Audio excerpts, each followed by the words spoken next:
didn't think it could be done, but here we are. A new Metroidvania style game is dropped that gives Metroid Dread a run for its money. I know some people don't like the term Metroidvania, but you know what kind of game it is when you hear it, so we'll be using the term today. The game is Prince of Persia. I keep wanting to say the Two Thrones. The game is Prince of Persia: The Lost Crown. Ubisoft released a trailer last year for it, game drops this month, and wow, what a nuke right at the beginning of the year. A big thanks to Ubisoft for providing me access to the game. While they did provide me an early copy, that's not going to have any effect on the opinions in this review. Having said that, I wanted to go in blind. I wanted to play the game all the way through to the credits, which is why this review wasn't up 3 days ago. I know some creators and gaming websites put it on easy, play for an hour and throw up a review to satisfy a deadline, without really getting into the meat of the game. We don't do that here. I haven't looked at any other reviews, I just wanted to have an untarnished opinion of my own. And this game is so good. Before I tell you why, a massive thank you and shout out to all of my Patreon members that make videos like these possible. If you'd like to help support this channel, get your name up here on the screen with all the other greats, and get perks such as sneak peeks to upcoming content, detailed progress updates, behind the scenes, access to the Discord exclusive channel, and early access to videos, go to patreon.com/GamerThumbTV, or click the link in the description to get started. Anyone can make a Metroidvania style game. In today's gaming age, they're a dime a dozen, there's so many of them. Some are a bit more fleshed out than others, some are simple copy and paste of what's been done before, but they all share a couple of common traits. You travel through a large 2D world map and you uncover more parts of the map as you explore. You grab some powers, you travel through previously inaccessible areas, fight some bosses, rinse and repeat until you get to the end. The formula has been established for years at this point. The Prince of Persia series has always had these elements within their games, but more modern takes of the game have been more 3D platform and puzzle solving focused. The Lost Crown is your traditional Metroidvania, and it's a perfect template to be the vehicle of Prince of Persia's revival. The series has been dormant for a long time now, at least for the mainline games. The last one that released that wasn't a remake of an older title or a mobile app is The Forgotten Sands, way back in 2010, 2 entire console generations ago. Prince of Persia used to be a big AAA release every time a new game came out. Aside from gameplay, one of the more important elements in a game for me is story. I need a reason to invest so much time into a game.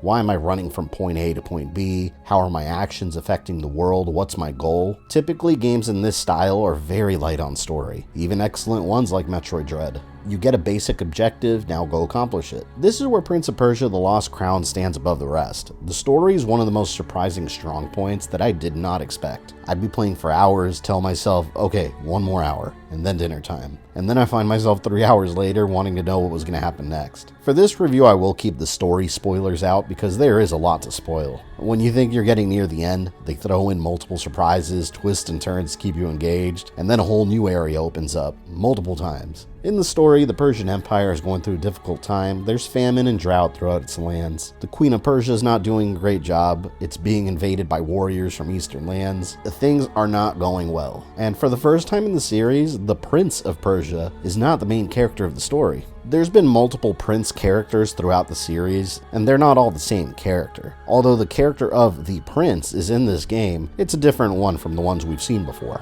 After all, the Persian Empire did have many princes in its history. You play as Sargon, a warrior that's part of the Immortals, one of the greatest heroes of Persia. Historically, the Immortals were real. They were a special group of 10,000 heavy infantry imperial guards dedicated to defending Persia. And you might remember them from 300 movie too. They were the ones with the really cool masks. In The Lost Crown, it's a special group of 7 specially trained warriors that serve the same role of protecting the empire and the royal family. They're basically a Persian Ginyu force, complete with anime power-ups.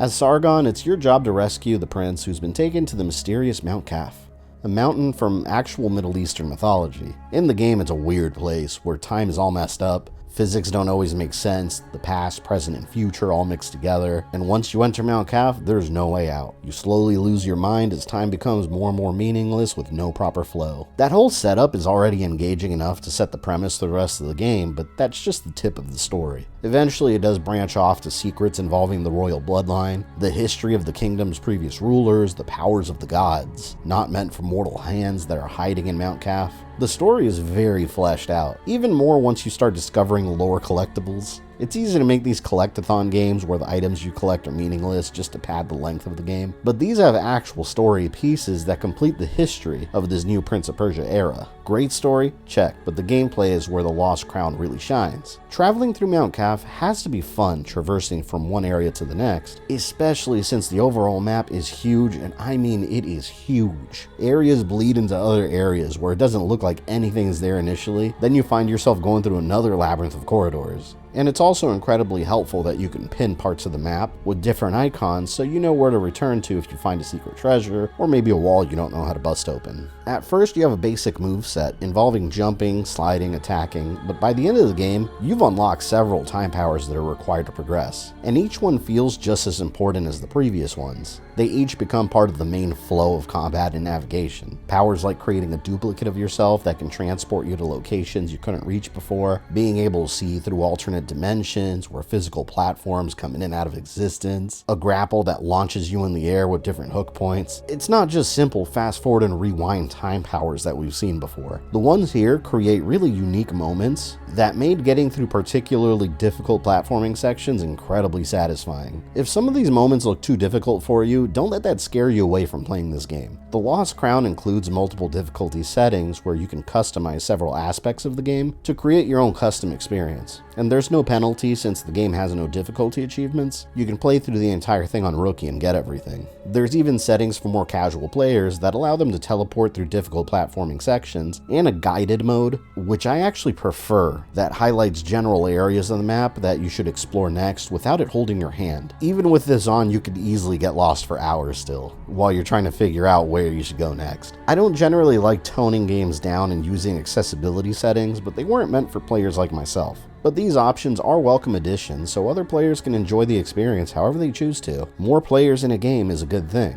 Personally, I played through the game on Immortal difficulty, the hardest setting, and it was exhilarating. Every boss battle felt like a titan being triumphed over. The combat in the Lost Crown is a beautiful mix of attacking and blocking at just the perfect moment to block specific attacks. If you don't master blocking precisely, you won't get very far in the game since enemies can hit really hard. And they will. Again, this advice is for the more hardcore player base at higher difficulties. On the lower settings, blocking does have a much larger window of success. It's way more forgiving. But as you go through the game collecting time crystals, which is the in-game currency, you can use them to get upgrades like more potent health potions, more damage from your swords, more arrows. The game rewards exploration and smart decisions when it comes to upgrading Sargon. And the boss battles are amazing. Each one tests what you've learned from the previous one. I found myself fighting each major boss multiple times and getting a little further with each respawn. You fight, you die, you learn. And you progress a bit further each time as you learn to counterattack or block specific moves. Sometimes you'll identify a move that you can take advantage of, and that's your moment to strike. It's important to know when to attack. You can't just rush a boss and mash the attack button and hope to win easily.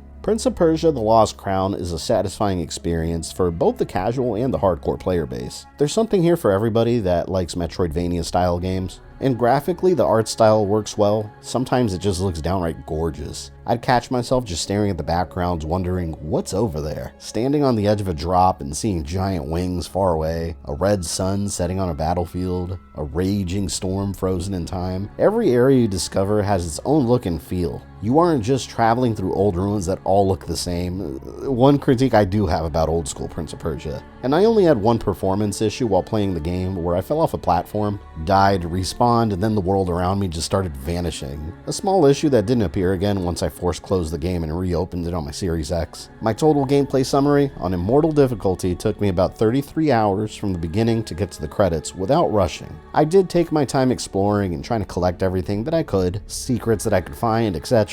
Although I did finish with almost 74% completion, so there's still plenty of areas for me to clean up around the map, and aside from the main goals of the game, there's a lot of side quests you can take on from various new characters you meet throughout the story, pushing the game time even further. Hopefully The Lost Crown is a sign of things to come. While I don't think that every game in the future of Prince of Persia needs to be a Metroidvania, this one proves that the formula works excellently for the series. While we wait for the super delayed, possibly cancelled Sands of Time remake, The Lost Crown fills that Prince of Persia void successfully. If you take anything away from this review, take away the fact that The Lost Crown not only reinvigorates a classic series that has been dormant for way too long, but it reawakened with a masterpiece of a game that raises the bar for Metroidvania-style gameplay. The new year just started, and we already have our first surprise hit of 2024. If this is a sign of things to come, it makes me incredibly excited for all the other games that'll be dropping this year. That's the review. The game is great. It's a must-buy. Go play it. I'll catch you guys later.